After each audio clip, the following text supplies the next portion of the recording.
At my granddaughter's wedding, I caught sight of the name tag pinned to my jacket. Instead of my name, it read, "The old man footing the bill for everything."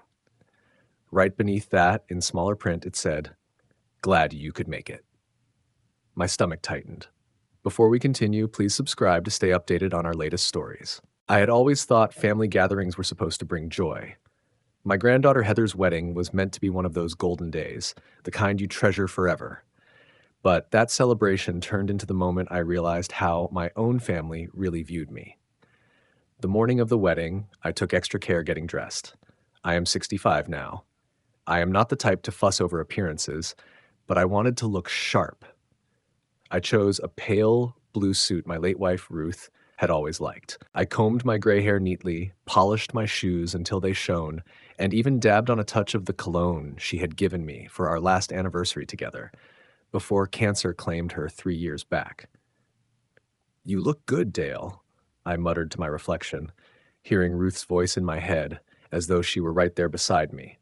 For a moment, I almost felt her presence at my shoulder. The ceremony at Trinity Episcopal Church was beautiful. Heather glowed as she walked down the aisle, joy radiating from her face. My son Graham stood tall with pride as he escorted her, and even my daughter-in-law Diane looked moved, wiping her eyes. For those few minutes, everything seemed perfect. It was the reception that ruined it. I stepped into the grand ballroom of the Grandview Manor, where a young woman was handing out name tags and table cards. She smiled politely as she shuffled through the stack. "Here you go, Mr. Mitchell," she said, passing me my card. I glanced down, expecting to see Dale Mitchell, grandfather of the bride. Instead, written in neat calligraphy were the words, "The old man paying for everything, pal." My hand froze. This had to be some mistake. "Is something wrong?" the young woman asked, noticing my face. I forced a tight smile. "Looks like there's been a mix-up with my tag." She leaned over to check. Her eyes widened. "Oh, I am terribly sorry. Let me see if there is another one." "That is all right," I told her quickly. The last thing I wanted was to stir trouble at Heather's big day. I pinned the insulting tag to my jacket and walked inside, my cheeks hot with embarrassment. Had Heather seen this? Graham or Diane? Who thought this was a joke worth printing? I tried to mingle during the cocktail hour, forcing conversation with guests who either ignored the words on my tag or were too polite to bring it up. But then I overheard a whisper that cut me to the bone. "Did you notice the grandfather's tag?" Someone chuckled. Another voice answered. "Diane said they thought it would be hilarious. They call him their personal cash machine." I turned away fast, my hands trembling. Just then, Graham spotted me. "Dad," he called out across the room. "Come meet the Sterlings. You used to golf with Carl." Reluctantly, I walked over. Carl Sterling looked faintly familiar, probably one of Ruth's or my old business acquaintances. "Dad, this is Carl and Janet Sterling," Graham said, grinning, "and this here is our walking bank account." Janet's smile faltered as her eyes flicked down to the tag on my jacket. Carl shifted uncomfortably. "Dale Mitchell," I said firmly, extending my hand. "Ruth's widower." "Of course," Carl said kindly, clasping my hand. "Ruth spoke of you often. She was proud of you." The conversation blurred after that. When the Sterlings moved along, I pulled Graham aside. "What is this supposed to mean?" I asked, tapping the tag. Graham laughed. "Oh, Dad, come on, don't take it so seriously. Everyone knows you're the one with the money now, since Mom left you everything. It is just a little joke." "It is humiliating," I said, my voice low. "Oh, lighten up. It is a wedding. Have a drink. Relax." Before I could reply, Diane drifted over in her elegant mother-of-the-bride gown. "There you are, Dale. Has Graham been showing you around? We want everyone to know who made this beautiful day possible." She gave me a wink, and the two of them laughed. I excused myself quickly and headed for the restroom. Inside, I splashed water on my face and patted my eyes with a paper towel. As I steadied myself, the door cracked open. An older man in a well-cut suit stepped in, then backed out, apologizing. "Mr. Mitchell, Dale?" he called gently from the hall. It was Douglas Webb, Ruth's old attorney. He had managed Ruth's estate after she passed and had always been decent to me. I could not help but notice. He gestured toward my name tag and shook his head. "And some of the things people have been saying." I sighed. "Apparently it is all just a joke." Douglas's expression darkened. "It is not funny, and Ruth would have been furious." He hesitated, then lowered his voice. There is something you need to know. Something Ruth made me promise not to reveal unless the time came. He reached into his inner pocket and pulled out an envelope. This is an addition to Ruth's will. She had it written shortly before she passed.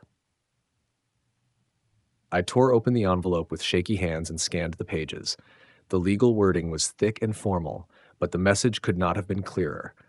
Any child or grandchild who publicly humiliated me would lose every dime of their share in Ruth's estate. And that estate turned out to be much bigger than even I had ever known. I looked up at Douglas, stunned. Why on earth didn't Ruth tell me? Douglas lowered his voice. She was hoping it would never come to this. She wanted your family to treat you with respect because they loved you, not because they feared losing money. I glanced toward the ballroom where laughter and music floated out, my family celebrating, blissfully unaware that their cruelty had just cost them millions. What do you want to do about it? Douglas asked. I folded the papers with care and gave them back. Nothing. Not yet. I needed to see how far they were willing to push me. When I walked back into the reception, the little name tag on my chest felt heavier than ever. But now it did not weigh me down with shame. Instead, it sparked something harder inside me. Determination. Determination to face who my family really was. The morning after Heather's wedding, I sat at my kitchen table in a rumpled bathrobe, staring at the offensive name tag I had laid in front of me. Its neat, elegant letters mocked me. The old man paying for everything. I traced the words with my finger, thinking about what Ruth would have said if she had seen it. My wife rarely lost her temper, but when she did, it was fierce, especially if someone disrespected her family. They have changed, I whispered into the empty kitchen, half imagining Ruth could hear me. Or maybe they were always like this, and we just chose not to see it. I wandered into the living room and looked up at the big family portrait hanging over the fireplace. It was taken 5 years earlier, at our 40th anniversary. Ruth sat in the middle, still strong, despite the sickness quietly taking root inside her. I stood at her side with my hand resting on her shoulder. Graham and Diane flanked us, and in front stood Heather and her brother Brett, both still teenagers back then. We looked happy. We looked like a family.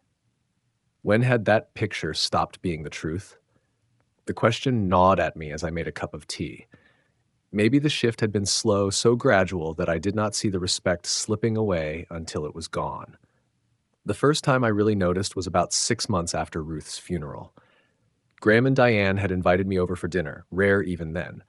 They had been unusually warm, asking about how I was holding up, reminiscing about Ruth. But when dessert was served, the real reason came out.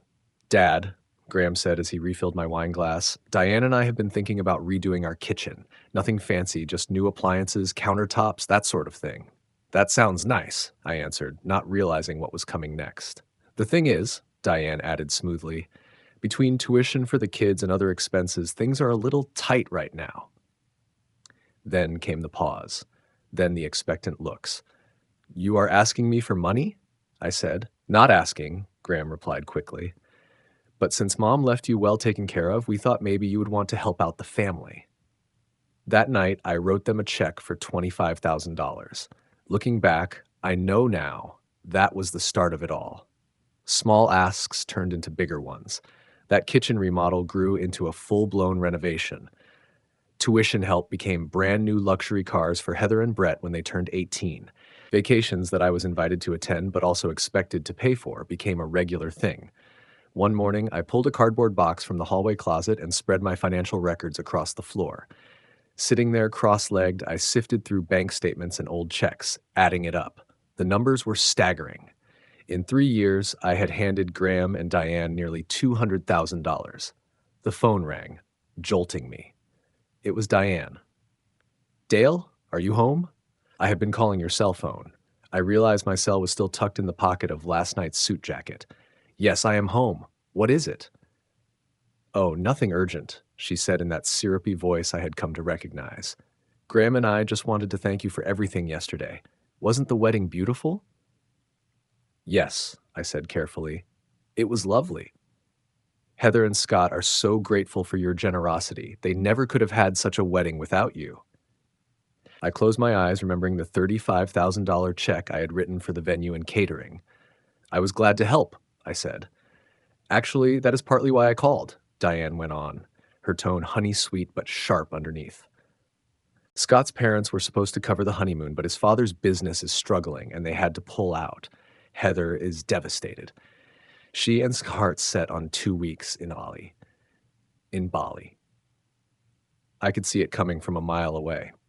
We were wondering if you might help out. Of course, Graham and I would contribute, but after all we spent on the wedding, all they spent? I thought bitterly. I had paid for nearly all of it. I will think about it, I said, surprising even myself with how flat my voice sounded. Oh, she said, caught off guard. Well, they need to book soon to lock in the rates. I understand. I will let you know tomorrow. After hanging up, I turned back to the pile of records. Ruth had warned me once about Graham's way of thinking. He sees money as the solution to every problem, she had said. But money without values just creates more problems. I had not understood it then. Or maybe I had chosen not to. A knock at the door startled me. I peered through the peephole and saw my grandson Brett shifting nervously on the porch. I quickly scooped up the scattered financial papers, shoved them back into the closet, and opened the door. Grandpa, he said, stepping forward to hug me. At 22, he was tall like me, with the same kind eyes. Are you all right? I have been texting you. I am fine, son. Just tired after yesterday. Come in. He followed me into the kitchen, and I set the kettle on for tea. Brett had always stood apart from the rest, more thoughtful, less obsessed with money and appearances. I wanted to apologize for yesterday, he said, settling at the table. The name tag, the way everyone was talking, it was wrong. A lump formed in my throat. You noticed? Of course I noticed, he said. So did a lot of people. I should have said something. I patted his hand. That is not your burden, correcting your parents, but it is mine to call out what is wrong. He met my eyes. Dad and Mom have changed since Grandma passed. Or maybe I just did not see it before. All they talk about is money. Your money. What do you mean? I asked. Brett hesitated. Last week I overheard them talking about this house. Dad said it was too big for one person and that they could help you downsize. The kettle whistled, giving me a moment to take that in. As I poured the water over the tea bags, I thought about Douglas Webb, about the codicil in Ruth's will, about that name tag, the constant requests for cash, and now this. Schemes to move me out of my home. Grandpa? Brett's voice pulled me back. Are you sure you are all right? I set the teapot down and sat across from him. I'm better than all right, Brett. For the first time in years, I think I see things clearly. What do you mean? He asked. I smiled, a decision already forming. Just that it is time for some changes around here. As we sipped our tea, I studied my grandson's face, wondering if he was truly different from his parents, or if the same seeds of entitlement lay inside him too, just waiting for the right soil to grow. For the first time since Ruth died, a cold clarity replaced my grief. I would not make hasty choices, but I would be watching and waiting to see who in this family truly deserved the legacy she left behind. 3 days after the wedding, Graham and Diane hosted a post-wedding brunch at their country club. I debated going, but decided curiosity outweighed my reluctance. I wanted to know if that name tag had been a one-off mistake or part of something deeper. I arrived at the Riverside Country Club in a simple cream suit Ruth always said made me look sharp. Inside the private dining room, I spotted several wedding guests, Heather and her new husband Scott, Brett, and a handful of relatives and friends. Dad! Over here, Graham called, waving me toward the head table. Diane, glowing in a designer dress worth more than most folks' monthly paycheck, leaned in with an air kiss. Dale, you look nice, she said, surprised. We saved you a seat right here. I sat down, noticing they had placed me next to Scott's parents, people I barely knew, instead of with my grandkids. The brunch rolled on until Diane tapped her glass for attention. We want to thank everyone for coming today and for helping make Heather and Scott's wedding such a wonderful occasion, she began. And of course, a very special thank you to Grandpa Dale, whose generosity made it all possible. Every eye turned toward me. Diane's smile thinned as she continued. We are thrilled to announce that Grandpa will also be funding Heather and Scott's dream honeymoon to Bali. A polite round of applause broke out. I froze, my coffee cup halfway to my lips. I had made no such promise. Dad? Graham prompted, waiting for me to nod along. I set my cup down carefully. This is the first I have heard of it. I said evenly. The table fell silent. Heather looked startled, then embarrassed. Scott stared down at his plate.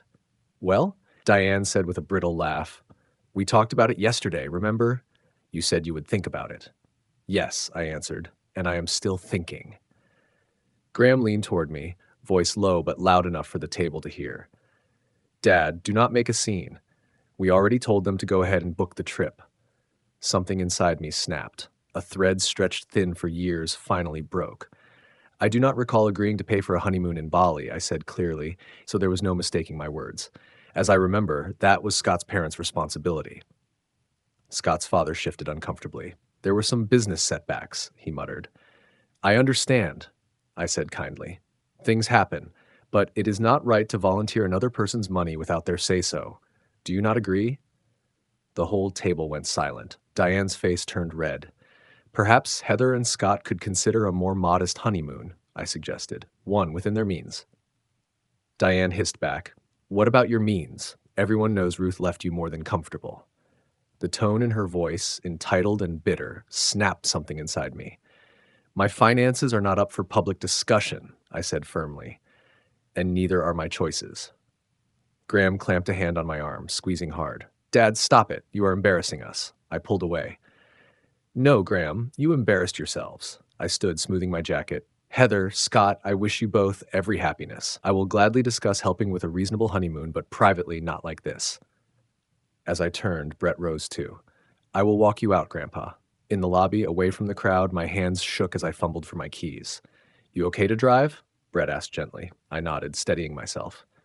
I am fine. Just shaken. You should be proud, he said. That took courage. I looked at him, really looked. For a moment he reminded me so much of Ruth it hurt. Come for dinner tonight? I asked on impulse. Brett smiled. I would like that. That evening, over roast chicken in my kitchen, I told him the truth about his parents, the endless demands, the slow erosion of respect. I am not surprised, he said sadly. After Grandma died, they started treating you like an ATM. I nodded. And it is only getting worse. He hesitated. Last week I heard them talking about your house again. They want you to move into Meadowbrook Estates. The retirement home? My stomach dropped.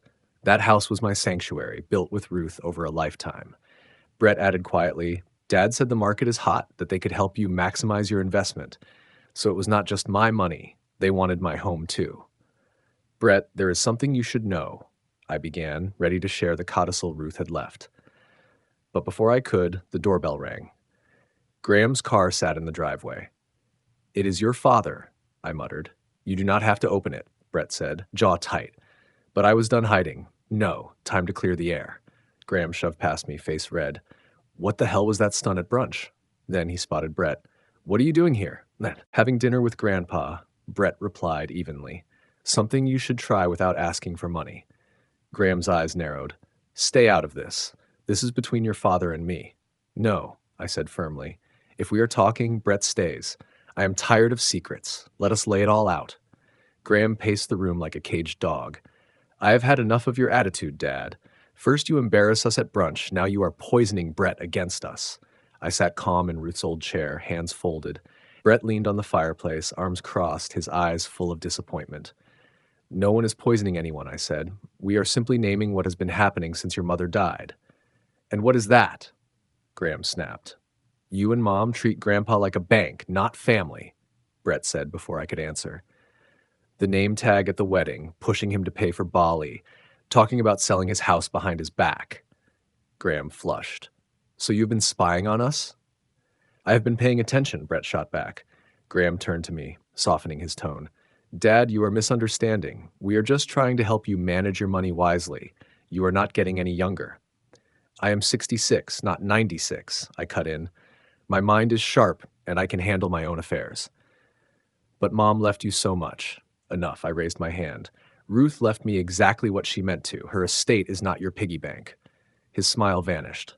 So what now? You cut us off because Diane made one stupid joke. I am saying from now on, I will decide what happens with my money and my home. If Heather and Scott want a Bali honeymoon, they can save for it like other young couples. If you and Diane want a bigger house, you can earn it. Graham looked at me like I had started speaking another language. Then he turned to Brett. I want to talk to my father alone. I am staying, Brett said firmly. This is family business. Exactly. Brett shot back, and I am family. I saw something shift in Graham's eyes. He was recalculating.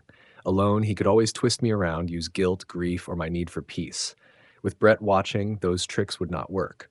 Fine, he snapped, storming toward the door. But this is not over, Dad, not by a long shot. When the door closed, Brett let out a long breath. I am sorry, Grandpa. For what? You did nothing wrong. For not speaking up sooner, for letting them treat you like this. I pulled him into a hug. You are speaking up now. That is what matters.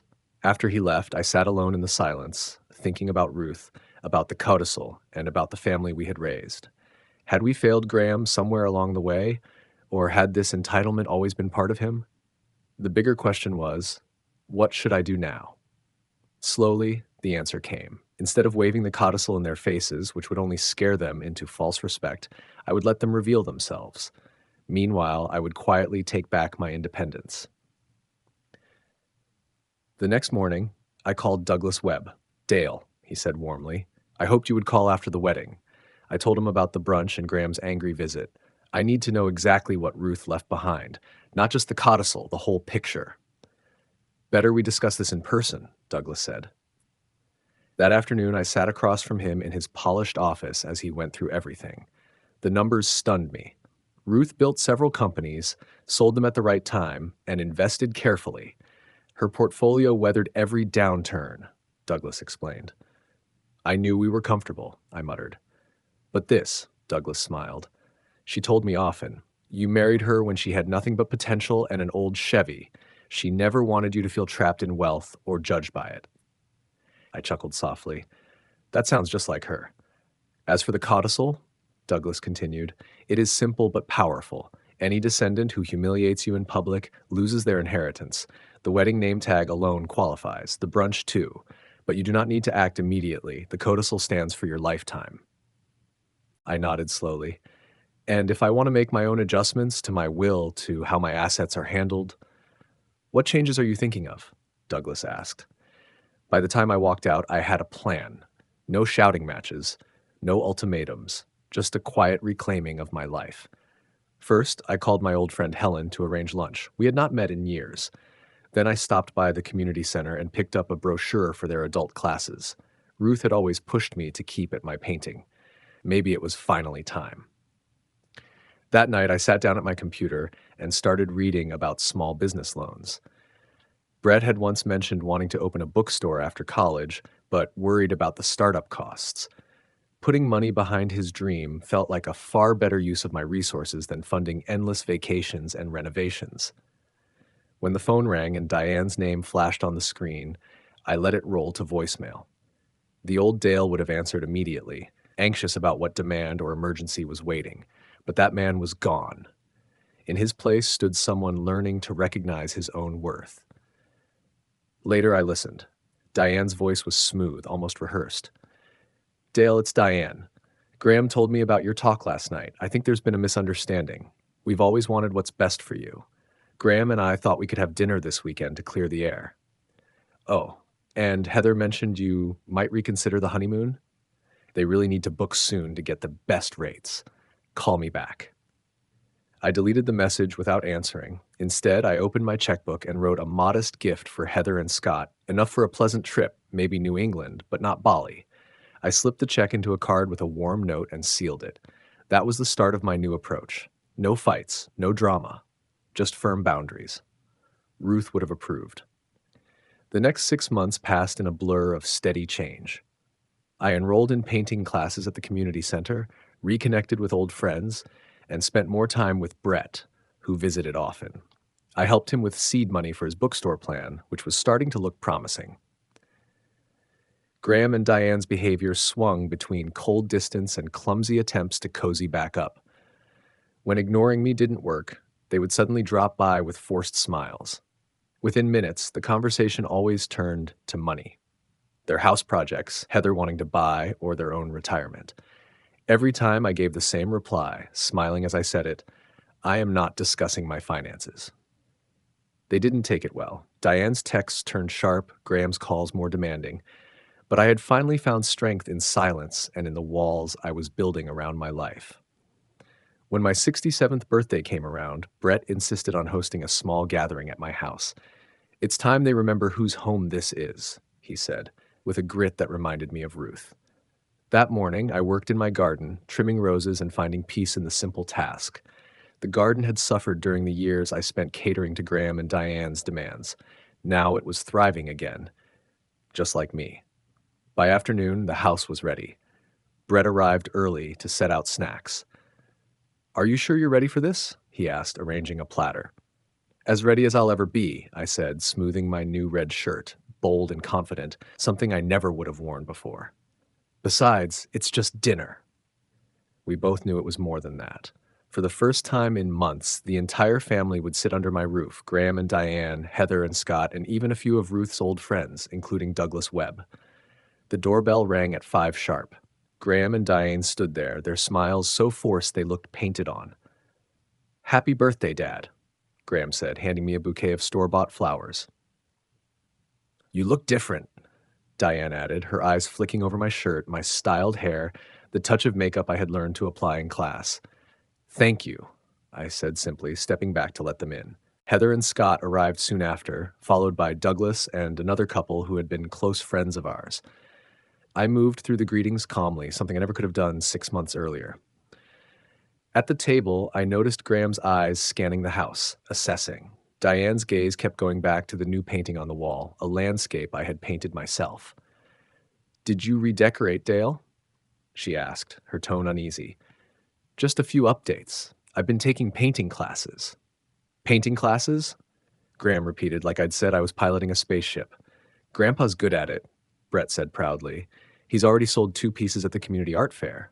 "Sold?" Diane blinked. "But why would you need to sell paintings?" "It's not about need," I said with a smile. It's about joy." The room went quiet until Scott asked Brett about the bookstore. "It's coming along great," Brett said. "Thanks to Grandpa, I've got the business plan finished and I'm looking at locations." Graham's head snapped up. "Thanks to Grandpa? What's that supposed to mean?" Brett held his father's gaze. "He's investing in my bookstore." "Investing?" Graham's voice sharpened. "With what money?" "My money," I said evenly. Graham's mouth opened, then shut again as he realized the other guests were listening. He forced a tight smile. "Maybe we should discuss this privately, Dad." "There's nothing to discuss," I said flatly. "I make my own financial decisions now." Graham's face darkened. He looked ready to explode, but Heather jumped in, changing the subject with a story about their trip to Cape Cod, the place they had chosen for their honeymoon after I'd sent them my modest gift. The tension broke for the moment. Later, as folks drifted into the living room for coffee and dessert, Diane cornered me in the kitchen.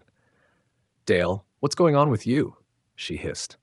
"First, you refuse to pay for the honeymoon, then we don't hear from you for months, and now you're throwing money at Brett's silly bookstore idea." "It isn't silly," I said calmly. "He's got a solid business plan." "Don't be naive. Bookstores aren't profitable anymore. He's using you." "No, Diane. I'm backing my grandson's ambition. That's different." Her eyes narrowed.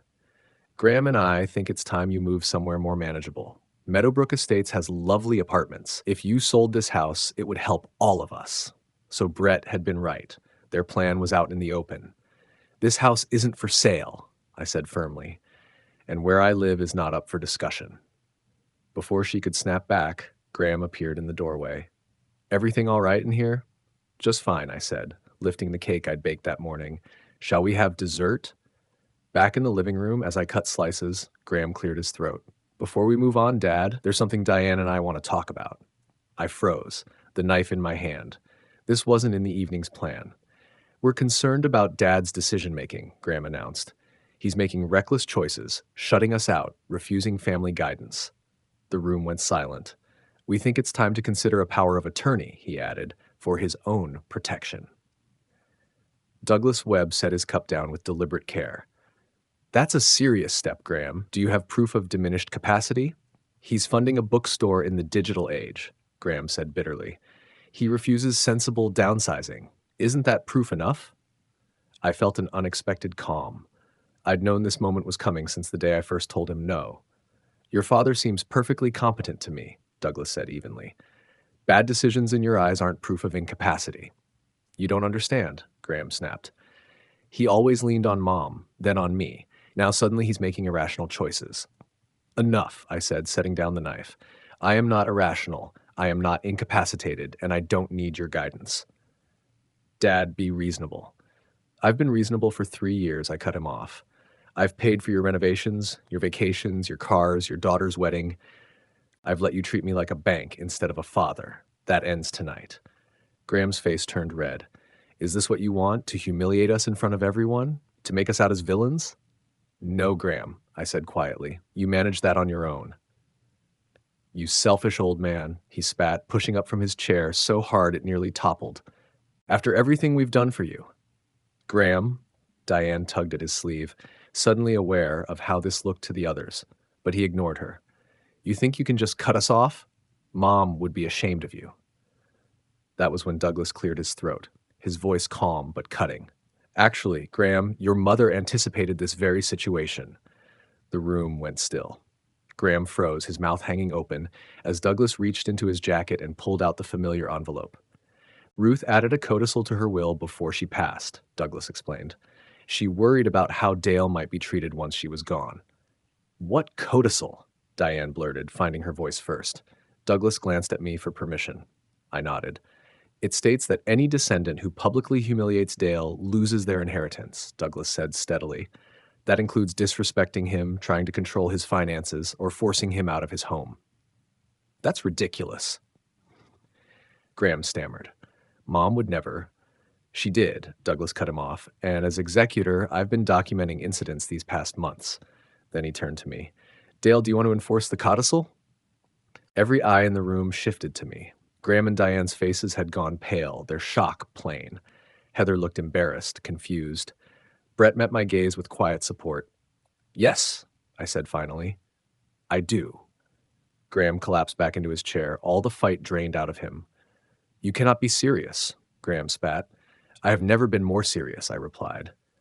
The name tag at the wedding, the public announcement about paying for the honeymoon, the endless demands for money, and now trying to label me incompetent, all of it ends today. Our inheritance, Diane whispered, is gone, Douglas confirmed. All of it? Heather asked in a small voice. I am afraid so, Douglas said. The codicil leaves no room for doubt. This is not fair, Graham shouted, slamming his fist on the table. He tricked us. He let us believe the money was there for us. No, Graham, I said quietly. I never promised you anything. You assumed, you took, you demanded. But not once did you ask what I needed or wanted. What about Heather and Scott? Diane asked desperately. They did nothing. Douglas checked his notes. Heather was present at several incidents but did not directly participate. Still, she never defended Dale. Heather's eyes filled with tears. I am sorry, Grandpa. I should have said something at the wedding about that tag. I reached across and took her hand. We all make mistakes, sweetheart. What matters is whether we learn from them. So what happens now? Scott asked. According to the codicils that Douglas explained, Graham and Diane's share is redistributed. Half goes to Dale directly. The other half is divided among those who have shown him respect. Every eye turned to Brett. He looked stunned. I swear, Grandpa, I didn't know about any of this. I know, I told him, and your grandmother would be proud of the man you are becoming. Graham shot to his feet, his face twisted with anger. This is a setup, a conspiracy. I will contest it in court. You are welcome to try, Douglas said calmly, but the codicil is binding and the evidence is overwhelming. Dale, Diane said suddenly, her voice syrupy sweet, surely we can work this out as a family. We never meant. Save it, Diane, I cut her off. It is too late. So that is it? Graham barked. After everything we have done for you, you just cut us off? No, Graham, I said, standing to face him. After everything I have done for you, I am finally standing up for myself. That is the difference. Ton of the evening ended soon after. Heather and Scott left with awkward apologies. Graham and Diane stormed out. Douglas and the other guests made polite exits until it was just Brett and me. You okay? He asked, helping me clear the untouched dessert plates. I am better than okay, I said, surprised at how true it felt. I feel free. 1 year later, I stood in the doorway of the Bookhaven, the bookstore Brett had opened in a renovated Victorian downtown. Morning light streamed through tall windows, shining across shelves of books and cozy reading nooks. A coffee counter, run by his girlfriend Megan, served local coffee and fresh pastries. In the children's section, a mural I had painted covered one wall, an enchanted forest with hidden animals and fairy houses. Twice a week, I read stories to neighborhood kids, something I never imagined I would do. Upstairs, Brett had turned the small apartment into a residence for young writers. He funded it with part of his inheritance. My house remained mine, full of Ruth's memory and my life's story. The bell over the door jingled, and Heather came in with a stroller. Inside was her 3-month-old daughter, Delia, named for her grandfather. "Grandpa," Heather said, spotting me. "I did not know you would be here." "Just dropping off some bookmarks I painted," I said, bending to greet the baby. "Hello, little one." Over the year, Heather and I had rebuilt our bond. She had started reaching out on her own, without Graham or Diane pulling the strings. Scott encouraged her to form her own opinions, and I respected him for it. Graham and Diane were another story. After failing to challenge the codicil, they had moved to Florida, where Graham took a job with an old associate. We spoke only through stiff holiday cards and the occasional update passed along by Heather. "Have you heard from your parents?" I asked as she sat with the baby. "Mom called last week," Heather sighed. "Same old complaints, Dad's job, the smaller house, how unfair life is." "I am sorry," I said softly. "Don't be," Heather answered firmly. "They made their choices. I had made my choice." Megan came over with coffee and fresh scones, fussing over the baby before heading back to the counter. A moment later, Brett stepped out from the back carrying a stack of new arrivals. His face lit up when he spotted us. "Perfect timing," he said, sliding into the chair. "I wanted to run something by you both." He laid out his plan, expanding the store's community programs with adult literacy tutoring and writing workshops for teenagers. "It would mean reinvesting some of the profits," he admitted. "But I think it's worth it. I think it's wonderful," I told him, pride swelling in my chest. As he and Heather discussed the details, I looked around the bookstore. Sunlight poured through tall windows, spilling over the shelves, the reading nooks, the mural on the wall. This wasn't just Brett's dream. It had become a fresh chapter for all of us. The past year had awakened parts of me I thought were gone.